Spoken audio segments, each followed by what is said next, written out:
Welcome to Native Yoga Todcast. So happy you are here. My goal with this channel is to bring inspirational speakers to the mic in the field of yoga, massage, bodywork, and beyond. Follow us at Native Yoga and check us out at nativeyogacenter.com. All right, let's begin.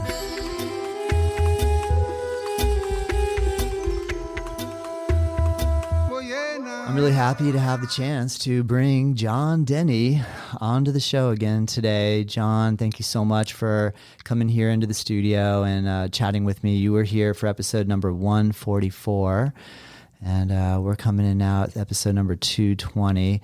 So how's your life evolved since that time period? Well, I definitely commend your consistency. Thank you. Doing podcast, a lot of people give up long before episode 220, and I think you're doing an amazing job here, and I really enjoyed being on last time. Thank you. And yeah, I have a lot of stuff going on. I mean, I don't remember the date, but I know that we hadn't moved down here yet. No, not yet. New location. You were just getting ready to take on your first day of being the minister at Unity. Oh, wow. Right. So yeah. It's been a while then. And yes, so much has happened since that time. It's unbelievable how the doors have opened, how I just got to see how visualization has been manifesting, how thoughts are things, how prayers are answered, whatever you want to say. Just watching how the road is opened has given me a really strong sense of faith. What have you learned in relation to managing fear and trust? Well, one of the big things was when we saw the new location. So we're moving this little church from a small location into a big sanctuary, a big location, So going from an 80-seat church to a 400-seat church. For me, it was almost overwhelming. How are we going to feel comfortable here? It's just too big. Well, the congregation is close to tripled now. We have an amazing fellowship where we have a beautiful spread of food each and every week at 1 o'clock. And so it's been an incredible thing, but I had to let go of my fears to let that happen. God had bigger plans than I had, way bigger plans than I had. Yeah, I understand. We were all comfortable in our little cocoon. I understand.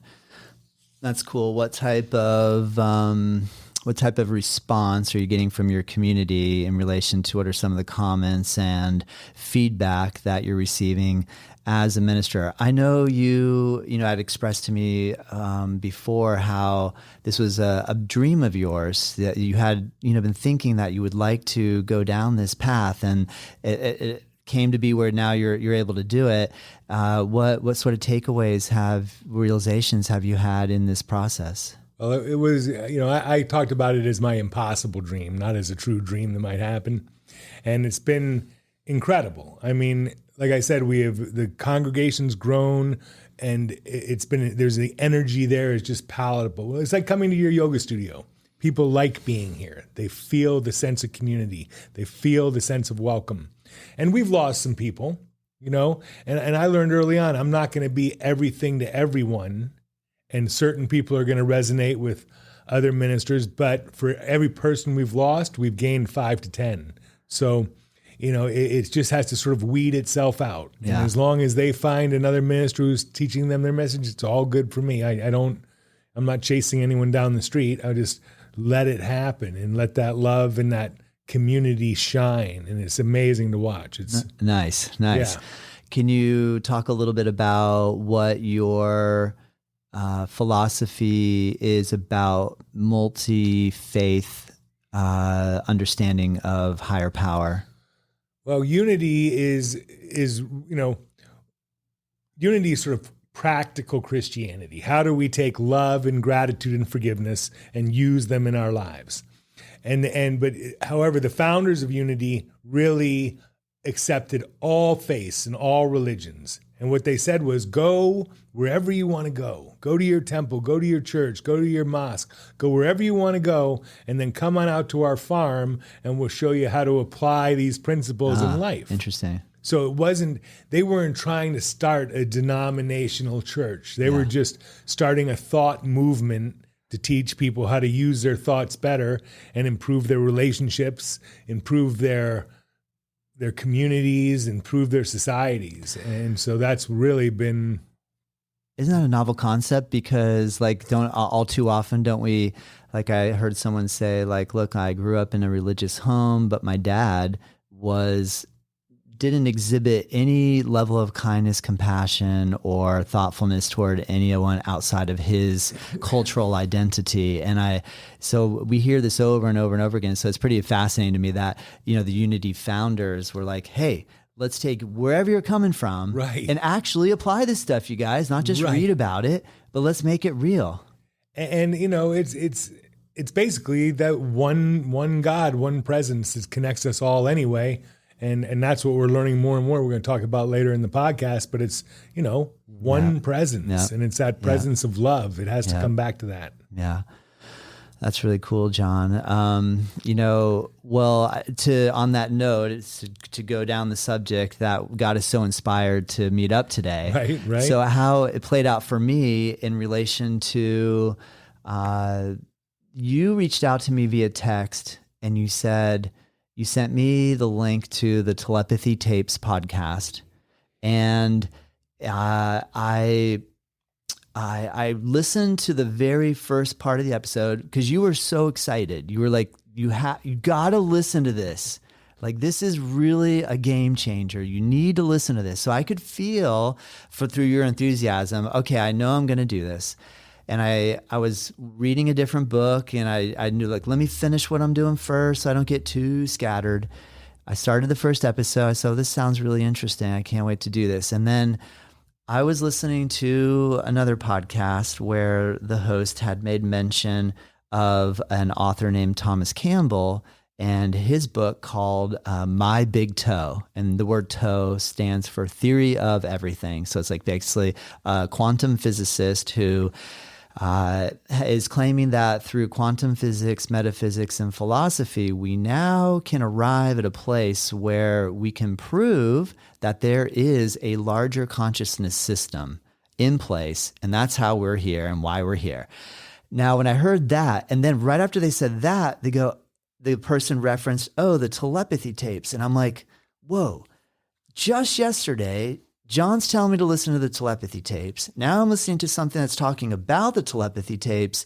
And here's this other book. What's this other book about? And I start reading the reviews, and the reviews are very interesting. They're like, look, if you want to read a book that's going to blow your mind, open the doors of your mind to the bigger picture that you never thought you would ever see, like that type of stuff. And I was like, well, I'm always open for a good mind bender. And I thought, let me go ahead and just get the book. So I get the book. And I listened all the way through audio style. It's a long one. I think the book's like 700 or 800 pages. So it's a thick book. It's a big book. And let me back up a little bit. Prior to when we had our last conversation, I was in full atheist mode. Like full atheist mode. I'd traveled down that track, and really was like, wait, how could I be believing in all of this for all these years since I was a kid? Maybe I've been duped. Maybe I've been like tricked into believing in the Santa Claus, in a make-believe character that was just a nice little story just to make me feel good. And I had gone through about 2 years ago. I know my regular listeners probably have heard me complain about like physical back pain, physical pain, where I was suffering so intensely, which kind of even made me feel more like, what is the purpose? I get it. Why would someone invent this? This is so miserable. I'm in so much pain. How could it get this? And then all the events that we've been through, 2020, COVID, all this sort of crazy political madness, all this stuff just got me to a point where I was just like, I just don't even see. So I thought, sure, why not try a book like this? And after reading through Big Toe, it blew my mind so wide open. I have never been taken that far into that way of thinking of like where somebody can say, hey, this is how God exists. This is why there's a higher power. Take a look at this. Take a look at that. Don't you realize you have choices? What, are you like a rat in a maze that can't tell the difference between cheese and electricity? You need to make choices. If you make good choices, you'll be rewarded with good cheese. If you make bad choices, I really didn't want to hear that. Because I'm like, what? You're trying to tell me that my back pain could be a combination of my choices that I made in life? I don't want to hear that. So I had to struggle through the book because it really made me look at some things that I just didn't want to look at. Mm-hmm. But the process of opening that has happened to me since I've started to look at that and the connections that have been made, I felt like when I was reading the book, like he was dropping connection serum into my brain and all the synapses were beginning to like connect. And I was like, what? Holy cow. So then I finished that, blown out of my mind. I tell your wife, Barry, I'm like, you got to get John to read the My Big Toe, because he was telling me to listen to telepathy tapes. And so then this weekend, I'm like, because I knew we were going to converse today, I'm like, let me finish listening to telepathy tapes. And it confirmed everything My Big Toe had explained in extreme detail. Like, if you want the scientific outlook of how we can come to this conclusion, read My Big Toe. It's a big one. I'm not saying it's going to be easy. It's going to take some work.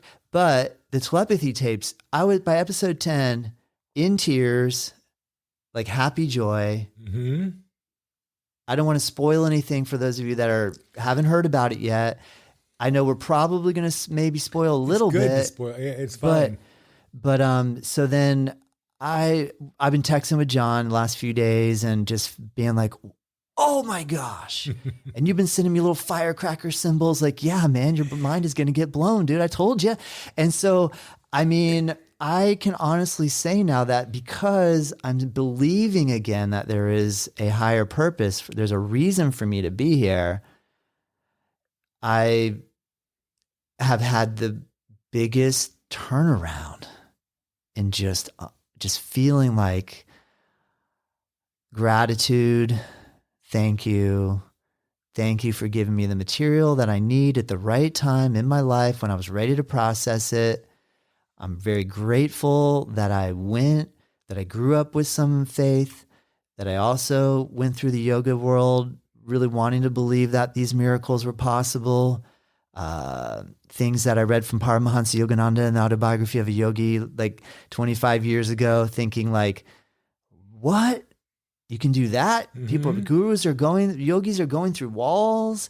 They're making multiple bodies appear in different places at different times. And people seeing one guru over there at North India while they're seeing another guru down in South India, and they're both calling up saying, yeah, I saw the guru today. And they're like, no, I saw him up here. And like, no, he was down here. How is that possible? Mm-hmm. Like all the stuff that My Big Toe is explaining and what the telepathy tapes are explaining, I guess I just couldn't believe it before because there was no validation anywhere. I wasn't finding any like scientific work to explain that, yeah, this is happening.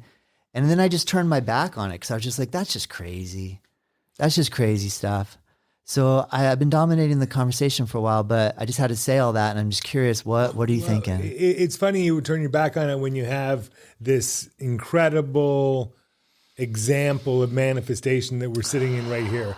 And I heard you got renewed for another 5-year lease, but which was impossible. You thought I'd be leaving in 5 months, and now we're staying for another 5 years. So, but this is proof that what we think about, we bring about.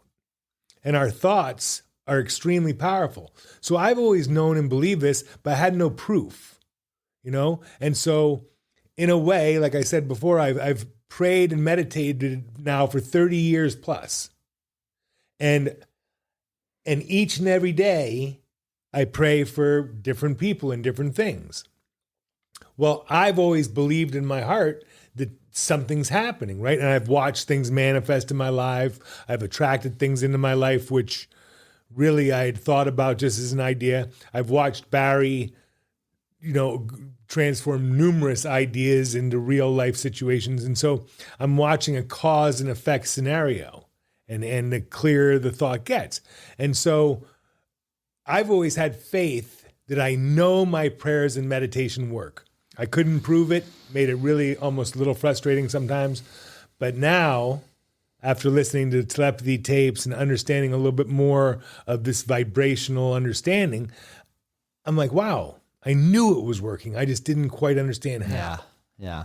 And there was no doubt in my mind it was working. I just wasn't quite sure. So about 2 or 3 months ago, in 1 week, 3 people sent me the telepathy tape link. And I put it off for a few weeks before I started listening to it.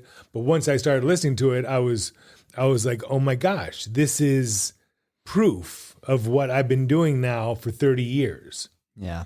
And it's why I'm at this, it's why I'm over here, doing what I'm doing at Unity of Jupiter. Yeah. It's why, it's why everything has moved in the way it has. And I believe it's why I have Allie and Luke are doing very well in life. Barry's doing amazing at her job, but it's a very conscious effort. It's not chance. It wasn't luck. It's not luck. Yeah. These are choices that have been made, one choice after another, after another, after another, to where we are here right now. Right. And then the telepathy tapes, when I first started listening to them, they had just passed Joe Rogan as the #1 telepathy tape. Well, I said the name Joe Rogan during one of my sermons, and that was the last thing people heard. Yeah. And I was saying that they passed him as #1. Yeah.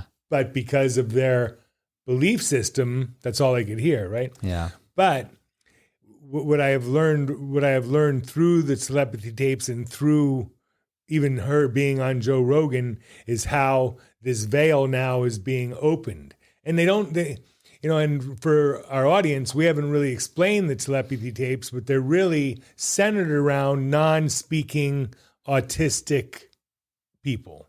However, in the telepathy tapes, they talk about dogs and parrots and horses and speaking people and all kinds of things, how it's always working. I mean, how is that study they did with the parrot when they got the lady in one side of the house and the parrots in the other side of the house and saying what the lady's looking at? I mean, that's amazing. Amazing. Yeah. The fact that an animal could be tapping into universal consciousness and able to see, or in that case, the parrot, whatever the man was looking at in the other room, the parrot was like he had held a phone in his mind, right, and a color or whatever, and the parrot's able to make the sound, like talking like it's on the phone. Hello, who's there? Who is it?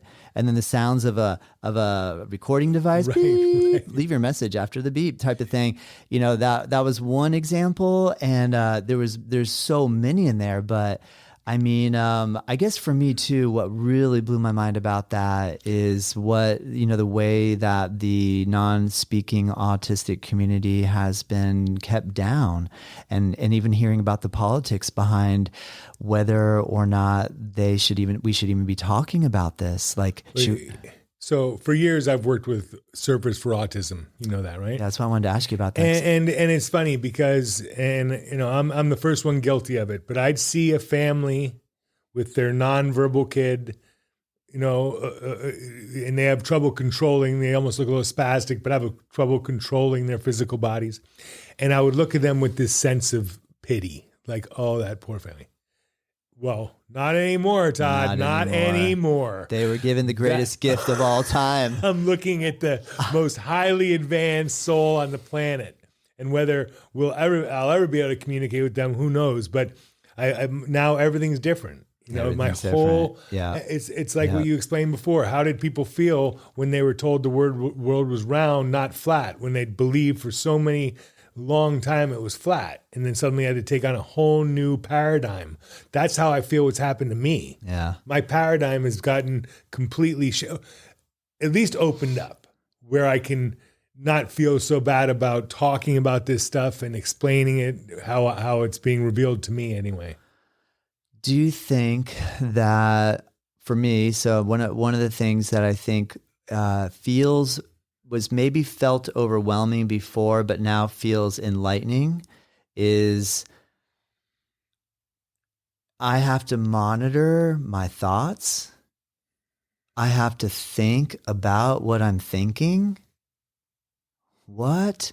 Like, that's going to be so difficult because No, it's well, not. we have 80,000 thoughts a day come flooding in, come flooding out, right? You don't have to monitor all 80,000. You just got to monitor to the 8 or 10 you choose to grasp onto. Yeah. And when you choose, and when it's a thought that, when it's a thought that rocks your peace, you got to be like, hey, this isn't it. Now, in the telepathy tapes, when they learned that the children communicated, I think it was Hudson or John Paul, and they said, you've been listening to my thoughts for 15 years. Yeah, the mom. And imagine what the mother had thought, Yeah. how much she had cursed this disease.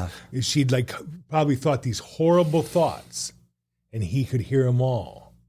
Then that was the one that made my light bulb go on. Yeah. Whoa, John. Yeah. Even if we're, even here, Yeah. you may not know what I'm thinking, Yeah. but you know what I'm thinking. That's what's so interesting. And you can feel what I'm thinking. So it doesn't, you may not know it in your objective little Todd mind. Like it doesn't come through and go, oh, I heard John say that he likes the fact that the walls are blue. Right. But I feel it. Right. I'm picking up on it. Exactly. Whether I'm aware of it or not. And but we are aware of it. Extremely aware of it. And why do you think we get so heavy and confused? Because so many people's thoughts are like that, but we're feeling it from everywhere. Whoa, I know, man. I know. And this it explains a lot. It explains almost everything. It does. It gives explanation to the unexplained. In relation, like just what you said, you go into a space, you're like, why am I feeling this intense energy? And like, oh, get me out of here, or whatever. Because you're picking up on it. Well, all right. So there's I know that's probably one of what would hold me back from being like, okay, yeah, I want to trust that this is true. But I have noticed that just within the 2 weeks since I've been letting this kind of permeate and practicing meditation every morning and really focusing in on what my intention is. Because one of the things that Mr. Campbell makes extremely clear in My Big Toe is it's all about intent. You have to be so clear about what your intentions are. Once you get clarity on intent, then it aligns and it works really great, and you can see the power of that alignment. Well, then the universe opens up. You said something before about the parrot tapping into the universal mind or something, but that's not, the parrot is always tapped in. We're all tapped in. We just tap out. So we're all tapped in all the time, or we would not be living, moving beings. The problem is we get our anger, our insecurities, our judgments, our worries, our whatever, and that disconnects us from this higher level. Now, one of the things that keeps us disconnected is speaking, because we can't communicate in those thoughts like the bird and the guy did when they just send a thought. They say a lot of telepathic communication happens almost in a picture.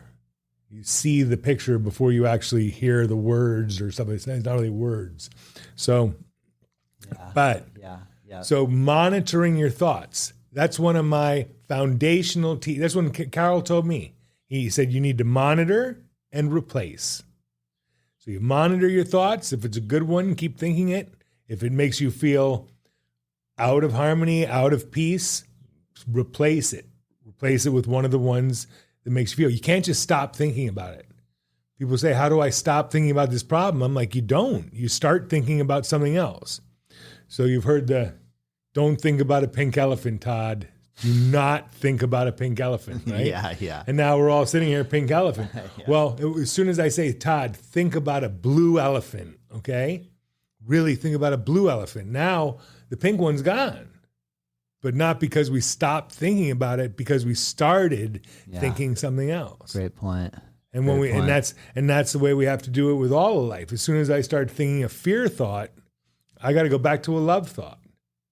And I think that you remember later on in the first talk tracks or something where they said, they're giving us what they want us to know. And they want us to know it's all about love. It's all about coming back to this place of love, of connection and unity, not duality and separation. And that's a great point. If I sit quietly and I pick 5 people in my life that I really want to send positivity toward. And I think maybe where people have a hard time with this, because I even caught a little glimpse of myself wondering, how do I navigate this, is I can love everyone and everything. And sometimes we've been taught that you can only love this type of person. Maybe if I'm male, I can only send love to a female.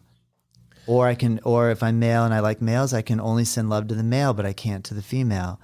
Or maybe, you know what I mean? There's been all this cultural conditioning that's so insane. Yeah, and that's that for me to actually visualize everyone and say, love John, love Sandy, love Bill, love this person, love, and do that in a way where it's actually coming from a place of intent and love. I am love. Yeah. I am love. So that's all I can do is love you, because I am love. So I'm letting that shine out. So a few weeks ago, I got invited up to the Martin County Correctional Institution, maximum security prison.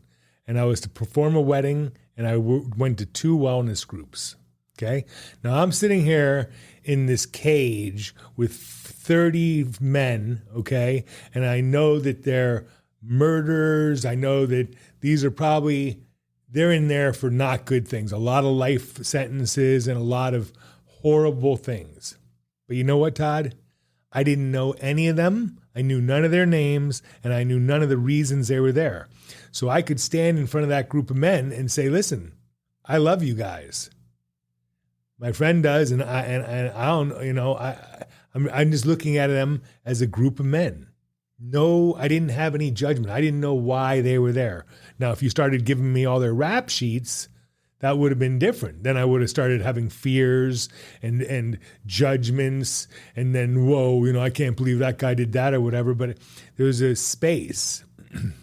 And last night I was taking a class, and one of the ladies like, well, then you've never been in love if you don't know that feeling of love, of when a person holds you in their arms. And I'm sitting here and I'm like, well, I don't think that's the kind of love we're talking about. You know, we're talking about even a deeper form of love, which can never let you down. Yeah. Yeah. Good point. That's a great point, John. That would be a challenging situation. That's pretty intense. I didn't know you did that. It was radical. But he told me, you know, there's MS-13 guys here, and there's all the different Aragua gangs and all the different gangs. But in another weird way, Todd, it was a sense of community.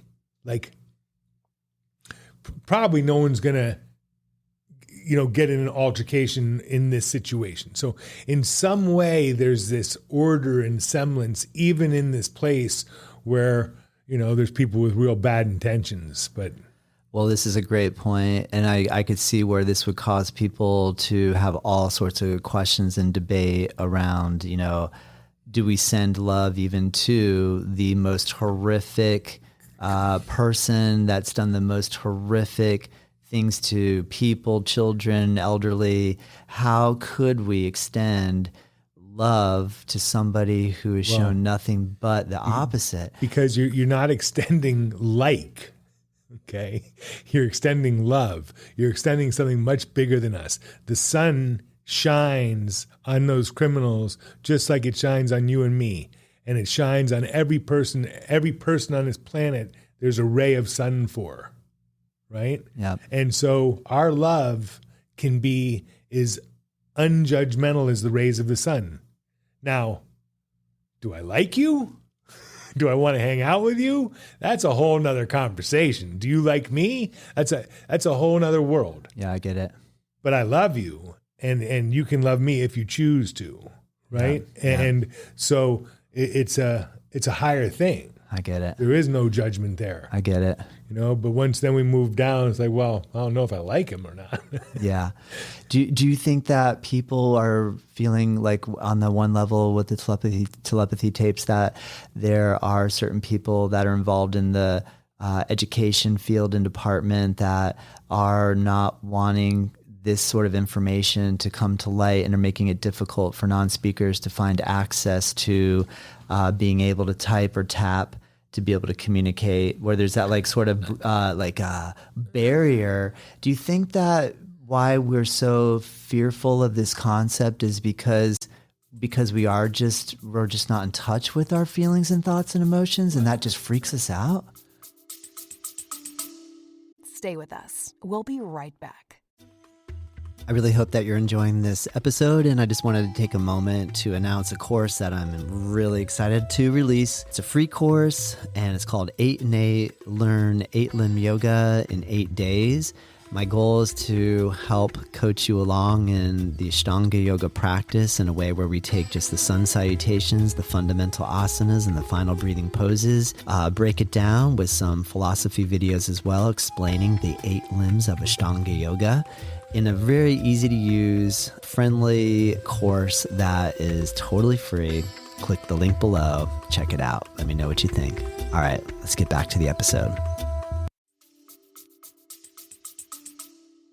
I think there's a couple reasons. One is we all believe the world's flat, you know? So we looked at these kids and we boxed them and we said, you know, this is a population which is special, needs help, has to go on, needs special schooling and everything. And we never opened our eyes to be like, maybe we're wrong, you know? Yeah. But now that's happening. Yeah. So I think that we're getting taught the world's round. Now, I knew it in my heart. I just didn't know they were the trendsetters. Yeah. And it's really incredible. It's an incredible experience. It's made me, realize why a lifelong dedication to meditation and prayer has not been in vain. Yeah. And I mean, I already said the reason why I'm married 30 years is because we meditate together, and a family that prays together stays together. I used to joke that, well, even if it doesn't work, in our house, no one's arguing for 10 minutes because only one person's talking. So there's going to be at least no arguing for a 10-minute period at our house, or no any communication, right? Well, that opened up when I started to learn about 2 or more gathering and the power of the mastermind connection. And then I started to be like, wow, we've been really connecting on a metaphysical oneness for years, because for that 10 minutes, we think the same thoughts at the same time.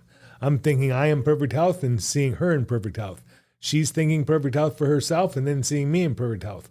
So there's this, even though we're, only one person's talking, but psychically we're completely in one body. And that's really what the mastermind is all about. Got it. When 2 people become one in mind. Interesting. And it's probably how you and Tamara created this place. It was the 2 of you kind of like masterminded it. It wasn't just you. I agree. Yeah. Oh my gosh. I know. I mean, one of the things that I don't know how far, if you've had a chance, how far deep into my big toe. And I know that like these ideas, to throw them out without having the build up from book 1 all the way up into the deeper stuff. I'm already there in book 3. Well, one of them relates to this idea of, so I remember as a kid always having being told, I grew up with Christianity, that God knows every thought you have, everything you do. And then as I became overly skeptical, because what I love about this idea of being an open-minded skeptic, like the way that we're going to be able to navigate this new multidimensional paradigm is by keeping an open mind, but also being skeptical, asking honest questions and testing it to see, does it actually work for me? Am I getting any verifiable results? Let me collect data and see if the data, and then don't question it too much when you haven't collected enough data. Just go with the process for a little while and start seeing, is some of this stuff actually making sense? Does it work for you? Does it? And if it does, and when it does, if it does, then you'll be able to look back and go, okay, I've collected enough data that I feel confident in even coming out and speaking like this and talking to you about it, right? So when I read the way that he describes the way that we are living in basically like a computer program, that there is a file on every single thing that we've done from the moment till we come in, to the moment we go out, to the moment that we've been in as many lives as we've ever lived, to as many lives in the future that we ever will live. And there is documentation, and you or I or anybody that has the ability can go into that file and research and go into this like web, this like, and it's amazing because I believe probably indigenous people are obviously tapped in on this already. And then somehow it got so far removed from it that now we've had to create a technological version of the internet to now demonstrate that, okay, it is possible. And through a computer system that really is not much different from a human being, in the sense that we have memory, we have storage capacity, we have the body, the housing of it. We have all these processes that make the consciousness or allow for the consciousness to exist. And I also think too, the fact that we're witnessing the rise of AI and the rise of the consciousness of the AI, the improvement every day. We can go into ChatGPT and see how much better it is getting every day. Like, it's crazy. I mean, you can ask ChatGPT like you're asking God a question. What should I do in this situation? And it throws out so much information. You're like, whoa, is this artificial, or is this even beyond artificial? And it's not artificial because it learned from us, and I guess I don't think it's as well. I do not believe in artificial intelligence as much as I believe in the Akashic records, where that what you were talking about before, where it's all stored, and it's all stored in these ethers. Now, the nonverbal kids can go up there and they can access that, and they can access something else called universal mind, and that's why they can go over there and bring the contents of a whole book just by touching it, or learn to speak a new language overnight, or know everything about Harry Potter because their sister read it, crazy stuff like that. Crazy stuff like that. But it's all contained in those ethers, and they don't have to. They don't have to bring it in one word at a time. They just download it, the whole file. Boom, done. And it's remarkable. But I really believe that we're going to be seeing things coming up here quickly that are going to really start enlightening us to a whole new world. I know, man. Another thing that definitely blew my mind, or is blowing my mind, is this this idea that, okay, I have a choice. I can make a choice. And I think that maybe I have one or two choices. Like, I don't have a lot of choice, and I feel kind of walled in, and I got this choice or that choice. And sometimes I don't even feel like I have one or the other. And the reality that we have millions of different choices that we could choose from. There are so many opportunities of different ways we could address a problem. There's so many different ways that we could. There's millions of wrong choices too. and there's a lot of choices that will bring a zap of electricity and not a piece of cheese. And the way that we learn which choices are good is by the reward, which ties in this element of karma, this idea of like instant karma, having the ability to sense, I just did this. How did that make me feel? Okay, that didn't feel so good. I'm not going to do that again. Right. And to be able to learn that quickly. Oh, yeah. And look how many times things we do, the same freaking thing over and over and over and over with the same reaction over. And then eventually, hopefully, we wake up. Right. And go, I don't have to do that anymore. Well, what's the definition of insanity, right? Doing the same thing over and over and expecting a different result. It's incredible. It's so simple, though. I mean, I guess I feel like it's profound, but you're right. It's just this simple realization. And in reality, that's how we make progress too, because we figure out what works, and then we do it over and over and over. You don't go to yoga once and be a yogi or have a flexible body. It has to become a practice. So I become 3, 4, or 5 times a week to really start to have it happen. You ain't coming once. Same thing with spirituality. You're not going to have an aha and have your whole life change. It's a renewal. So, we are renewed by what we think on a daily basis. And so, like you said, we have to guard our thoughts like the Gestapo. We cannot allow those thoughts to come in, which are going to cause the situations we don't want. It's going to cause inharmony and cause that unrest. And so, and it's really made me, Barry and I, we like to have our gossip snuggles, we call them. Well, I'm even scared. I'm even weary of them nowadays. I do not want to be talking about people or things that I can't say right in front of them. And if I do have that feeling in my mind, I want to say something about someone, I really want to switch it. They're doing the best they can. I forgive them for doing that. Yeah. I want to be in an attitude of that. Stay with us. We'll be right back. Thank you so much for tuning into this episode. I just wanted to give you a heads up that we have an online program called nativeyogaonline.com, and there's a code, all caps, first month free. We upload our daily classes that we teach here at Native Yoga Center, making it accessible for you no matter where you are in the world at any time of the day and or night that you want to practice. We're here for you. All right. I hope you're enjoying this episode. Let's get back into it.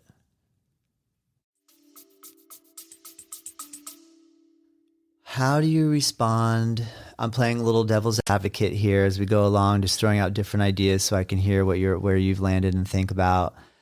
How do you respond to the fear and paranoia people have about the quote thought police?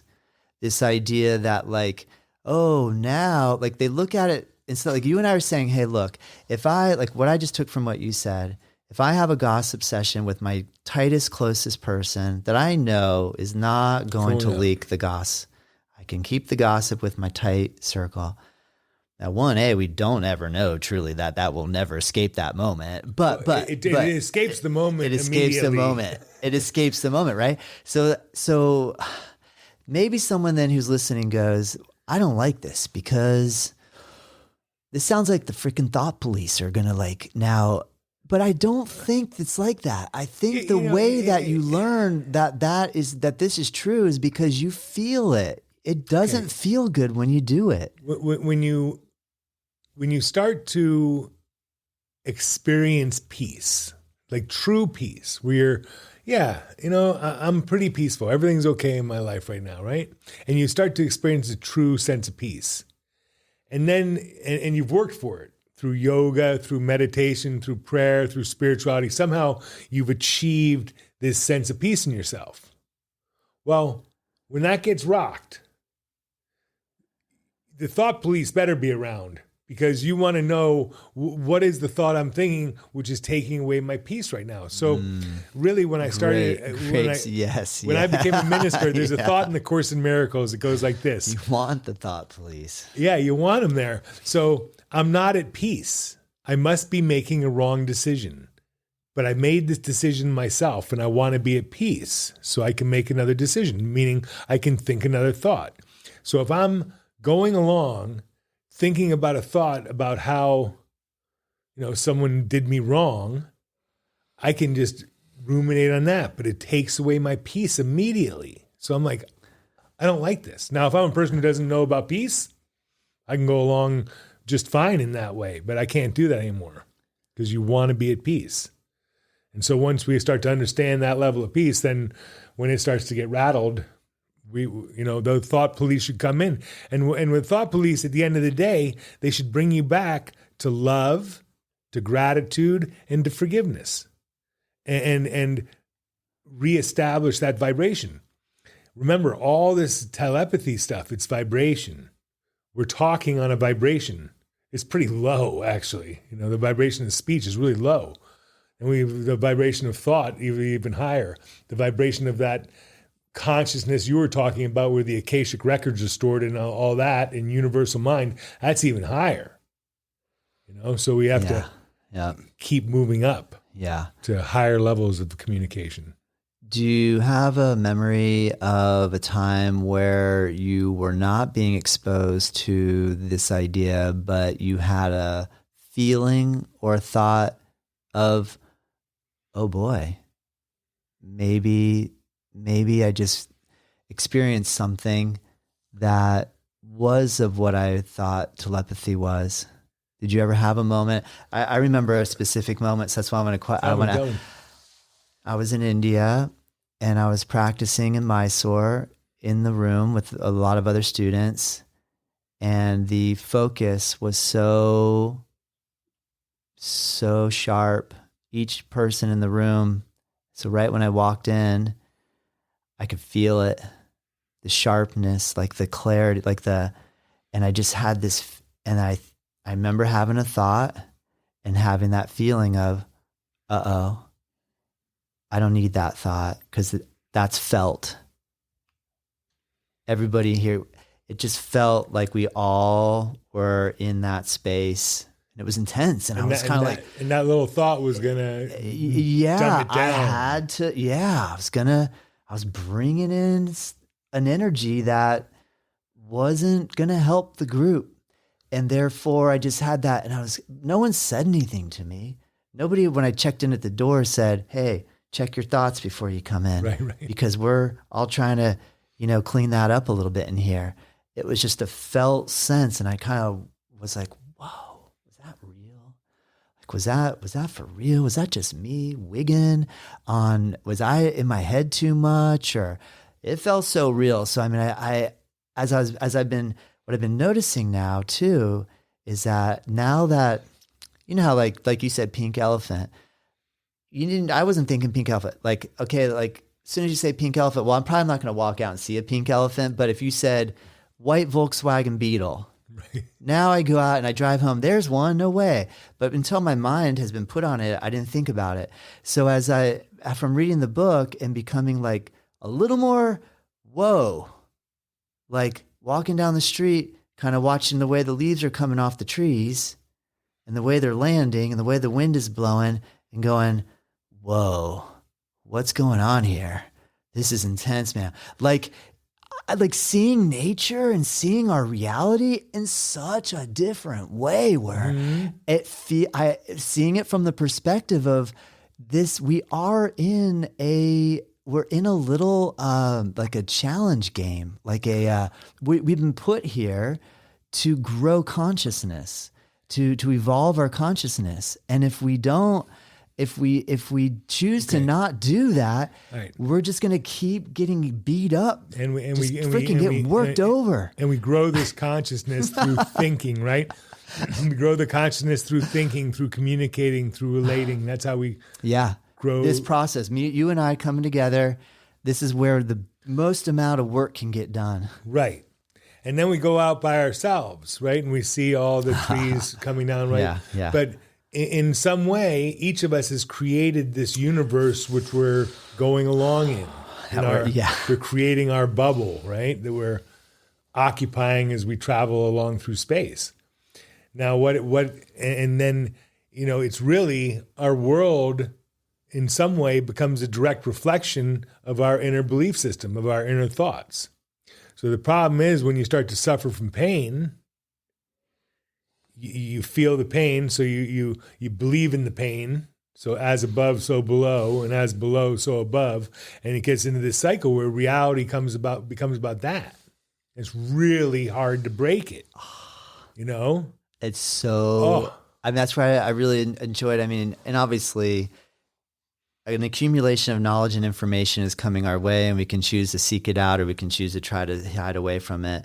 And when I was wanting to believe I could heal my back on my own without having it fixed by somebody else, and again, I'll still keep the door open. I'll still stay open-minded. If I need to have somebody help me in that department, I'll go there. But I was reading some Joe Dispenza work and Breaking the Habit of Being Yourself, or something to that effect, that title. And this concept of quantum physics of like, imagine the body that you're stepping into. And as you take the step, imagine you've walked into that body that's pain-free. And you're like, gosh, that sounds so simple. Maybe it is. Maybe it takes time though. I don't feel like it's simple. Well, it took, we didn't come to believe in our pain overnight. Good point. Good point. However, we cut ourselves. If you just keep it clean, we're going to sit there and we watch it heal. Well, we don't have any doubt that my cut's gonna heal. Good point, John. But now I got pain in my back. That seems a little more serious than this cut in my arm, right? Is it?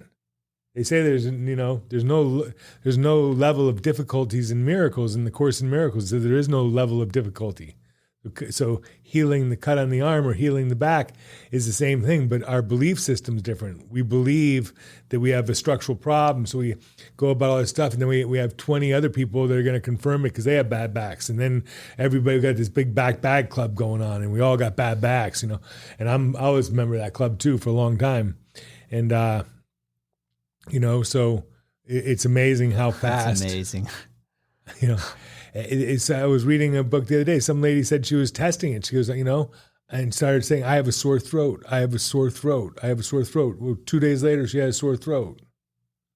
Then she was able to heal. She said it took a little longer to get rid of it than it took her to get it, but she was able to get rid of it the same way. Oh, Yeah. And as we use those, whatever we're affirming in life, is what we're getting, and so we got to be and that's another reason to monitor and guard your thoughts. If I'm sitting here saying I am this or that, I'm tired, I'm broke, I'm depressed, I'm angry, I'm pissed off. If I'm saying those things, you're going to meet a John Denney that's going to reflect those.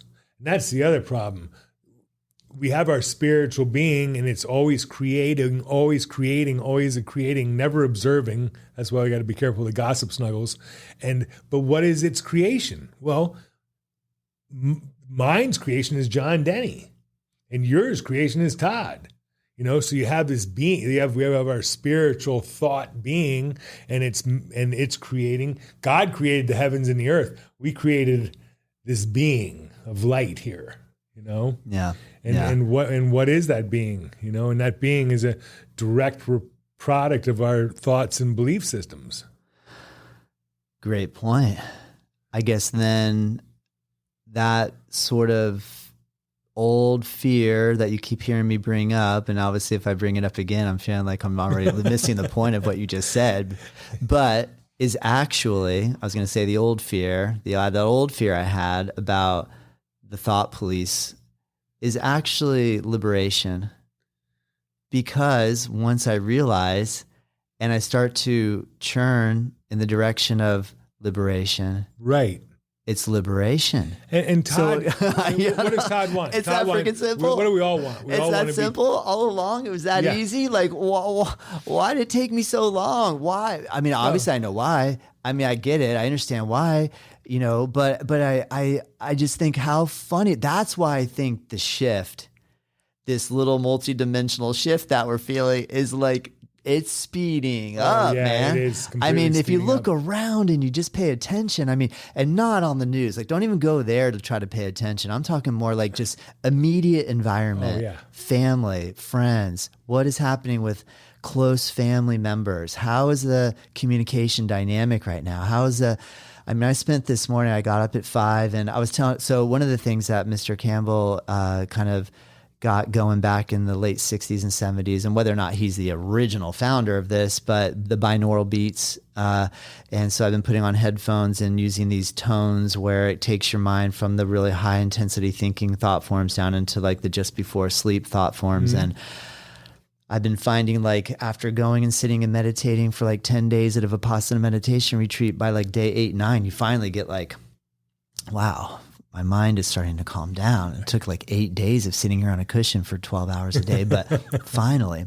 And with these binaural beats, in one session in 30 minutes, getting so deep down into that space where all I want to do is, who are the members around me that I'm not getting along with? I love you. Right. I love you. And then even something I heard too, don't even come in that strong right away. Ask maybe for some permission. Is it okay if I come in and offer you some love? Right? Like that kind of thought. Is it okay if I want to approach you and I really want to heal what we have going on? And is it okay if I come in and offer some love? Instead of, because at first I want to just be like, love, I love you, heal now. And almost being like, whoa, take a step back, calm down, just relax, and ask for permission. and then wait to see, what do I hear? What do I feel? If they say no, okay, I still want to let you know that I love you, but I respect your space. So let me just, give you some space. Yeah, well, what do you think? What do you think? Is that being too polite? Should you just come in hard and heavy with the love, or do you? So when I was learning my metaphysical work, my meditation has 4 different areas, right? So there's health and abundance, or 2 of them. And Carol said you can really only pray for people in health and abundance who are open to it and want it. Because otherwise, if they want their illness, if they want their maladies, they're going to believe in those. And if they want lack and they want to be broke, they can be broke. Well, then there's universal harmony, which is basically the power of love and right action. He said, send those to everybody. They'll just build up on the doorstep. So you can, send that love to everyone, and sooner or later they are going to receive it. So I think you can go pretty hard with the love, but I think you can, like you said, though, you got to be kind of careful. You can't, the person has to be ready to be healed. Now, I believe God works through doctors. I believe God works through you. You keep people from a pain. You try to help people live a pain-free life. That's the same idea. I try to help people live a confusion-free life, or at least a little bit less confused. So it's the same thing, though. It's just getting rid of the pain and suffering. We're all going through the same stuff anyway. Yeah, good point. Yeah, that's a good point. Interesting. Yeah. And if you break a bone, I'd go to a doctor to make sure you got it set right. And, God works through doctors. There's a reason why we have that profession out there, And I think at the foundational level, the idea is we're to help people. Yeah. Do you feel that there sometimes some conversation I've heard around this is that be really careful, because if you start astral traveling, you might find yourself landing in a world that you can't get out. And then the more I did some research, I heard people that are really good at it say, no, you don't need to worry about that. No. What you need to just do is, once you feel that you're in a space that you don't want to be in, move out right away. Like, just move out. Just leave that little space, And I think most of us, are probably not going to experience true astral travel as far as at some levels where we leave the body. However, I think we all experience it in things like lucid dreaming, even dreaming. Even dreaming, you're going into a place where you weren't. But last year I had a dream where I was in the dream walking along, and I'm like, I'm dreaming right now.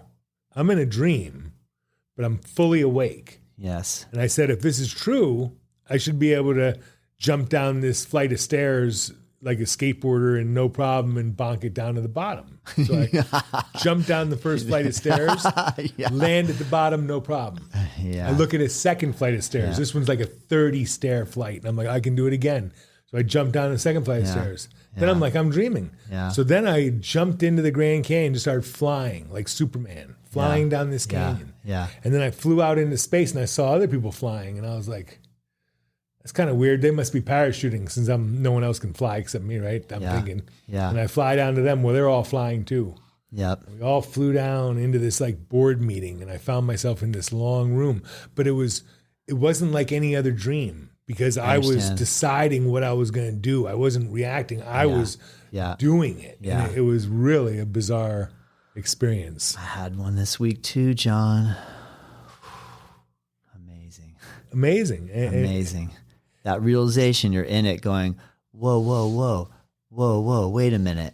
Whoa, this is actually a dream. Right. I'm in this dream right now. Right. And this is the thing that I was hoping to try to have contact with. And I'm dreaming, I was just blown. I woke up and I went, whoa, data point, write that one down. I've been trying to write every morning, write gratitude journal, and then get up before I meditate, write what I'm thinking, what my intention is, what my affirmation is, do the meditation, come out, and then write down whatever happened, as much detail as I can remember. That's cool. And I'm finding if I don't do it right after, 3 or 4 hours later, it's just like dreaming. Yeah. It's like meditation. And this is really a fascinating aspect too, because I heard that this was mentioned by Mr. Campbell, that some meditation traditions just say, just stay in your body. And that's how Vipassana meditation was when I did training there. They said, just stay in your body, stay on the sensation. And this is this is way more exciting because you get to go out of just your out of knees your body, out of and your your ankles and your shoulder. Right. It is way more creative, imaginative. It feels way more exciting, and like you can actually have some fun, and you can heal, and you can meet some amazing people. You can talk to people that you haven't talked to in ages and ages, and it's just what's funny about that is, you hear so much about heart-centered meditation, okay? And I teach it in heart math, and there is a definite power to being in control of our physical body, to be in control of my respiratory system, control of my cardiac system, control of my nervous system and my hormonal system. I mean, conscious control. But what I've been taught about meditation, and I went to my heart center for years. Someone told me one time, it's not about there. If you're going to your heart center, where are you focusing from? And I'm like, well, somehow from my head. He goes, well, then go to your head center. So we go to the crown, basically the crown chakra, or right up behind that, above the pineal gland. And I found this head-centered meditation brings me to a place way beyond my body-centered meditation. I mean, I can't even tell you. And I knew it right away. Yeah. I knew it on the second day I did it. I'm like, wow, that's a different experience. It's a different experience. Yeah. And and then hopefully we'll find ourselves in the hill where we can actually communicate back and forth. But and let me just clarify. You just said the hill, not hell. Just for anybody listening, he did not say, hopefully we go to hell. No, in the telepathy once tapes, you listen to the telepathy tapes, you'll know what he's talking about. The hill. Okay, thank you. Good. I just want to make sure, because one time I heard them say hill, and I thought they said hell, and I'm like, wait, what? I went to hell to communicate? I'm like, no, I don't want to go down there. No, we're going to the hill. So hopefully that's where we're headed now. Oh, gosh, man. Yeah, man. Well, wow, John. Thank you. We'll have to do this again soon. We have to do it again. Let's see another episode. Let's experiment. All right. Let's get some data points. Come back and see if anything has been revealed. See what kind of feedback people are listening to this, what their thoughts are. I just highly recommend everybody. Well, I mean, do telepathy tapes first, in my opinion, because my big toe is a big dive. It's super scientific. But I mean, if you're more of a scientifically based person like I am, I would say go to my big toe, because you are gonna you're gonna have to come up with some good debate argument points to go against some of this stuff. And I can't wait to hear what some of that is, because I want to be challenged, and I want to grow and learn. And that's why I'm here. And that's why I'm so glad you're here, John. Thank you. Well, let's keep seeking, knocking, and asking, and we'll find those answers and pierce the veil. So thank you for having me again, Todd. I really enjoy being on your podcast, and looking forward to the next time. Thank you, John. All right.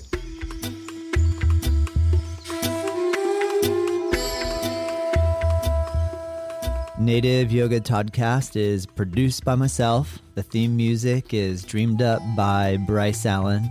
If you like this show, let me know. If there's room for improvement, I want to hear that too.